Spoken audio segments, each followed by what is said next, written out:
coming from both men. But again, putting things in perspective, the fact that the likes of Liam Harrison can now compete at this level with the Thais, it says a lot for the way it's developed in this country. I think it shows what's happened in the last 5 or 6 years. You know, we've developed and become a force to be reckoned with in Muay Thai throughout the world, you know, which wasn't the case.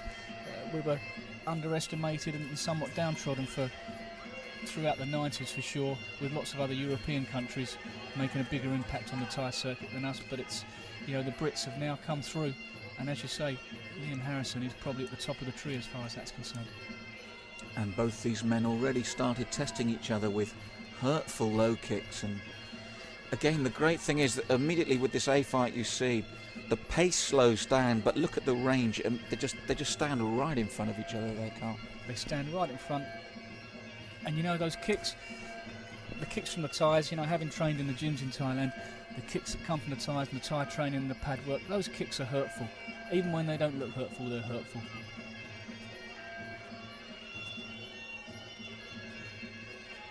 Good stiff jab there from Liam. And that cheap kick from Sonkorn. Little elbow attempt there from Sonkorn. Seems to me that despite their boxing appearance, their boxing experience, both men are opting for the traditional style of Thai fighting. Not a lot of head movement, high guard, feeling out. And again, that range right in close, the cheap kick coming in from both men. Sharp low kick there.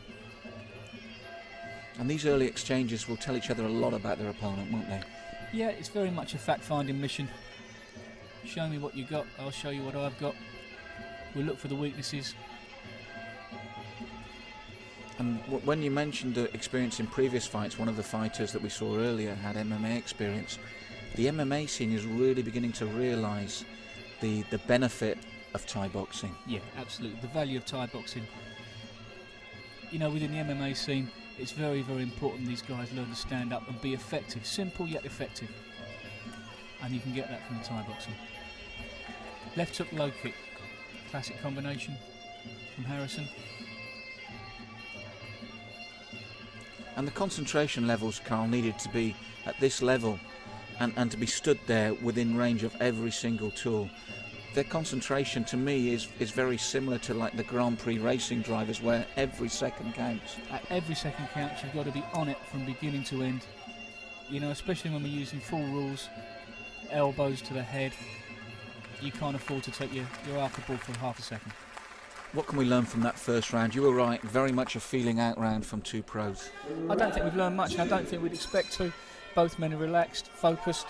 You know, we're going to start to find out now in the next couple of rounds or so.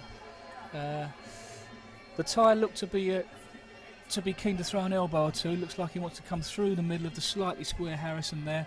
Be interesting to see if he ups the tempo with those in this round. He's working off of his teep a little bit. And Harrison's made him pay for that. He's been telegraphing that for the first round. Harrison's found him out. Yes, and another strong low kick from Harrison. As we said, mature beyond his years, very experienced across the world. And not just against Thais, against any nationality you want. Liam's been in there, hasn't he? He's been in there, and you know, we forget as well, he's fought under different rules. He's fought under what we call international low kick rules. He's a world champion there as well. Wacko Pro World Champion under kickboxing rules, so he can mix it. And the second time here, he's called his Thai opponent out. Good job he saw that one, vicious attempt there. Thai looks to be working a front leg teep, front leg rib kick, and a back leg low kick at the moment. But what's happening to him is Harrison's just working the angle and working the back of that lead left leg whenever he can. Absolutely. As we saw there again straight away. And there it is again.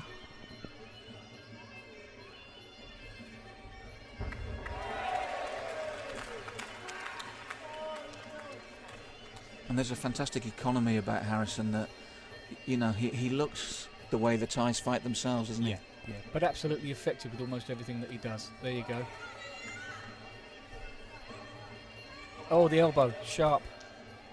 That could be dangerous for the tie.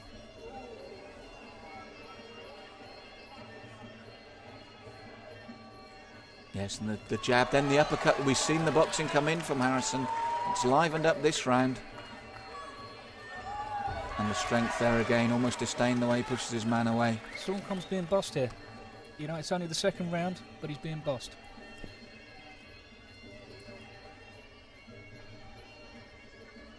Yes, and with his Western boxing background, I thought we might see a bit more of that from Sonkorn, but it's not really come at the moment. And as you said, it's because Harrison is in control.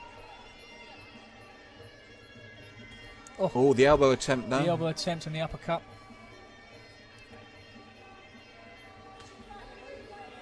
Another elbow attempt there from Sonkorn. It landed, I think, that time, Carl. It landed. Liam just wiped his face, but there's no blood. Which is the biggest danger with the elbow. What a cutting tool. Oh, and his own elbow, Carl, straight tremendous. through. And he's pointing. There's a cut. I think Liam's pointing. He pointed straight away after that elbow to say the man is cut. That was a treat, that elbow. It's done the damage. And Liam pointing it out there. Yeah, that was an absolute treat. The result is and that's it. the second round, the winner by TKO. We said about the cut, Carl. What a beautiful finish as well. It's high on the forehead, but it's deep. Beautiful finish. Yeah, it is high on the forehead. It's deep, it's long.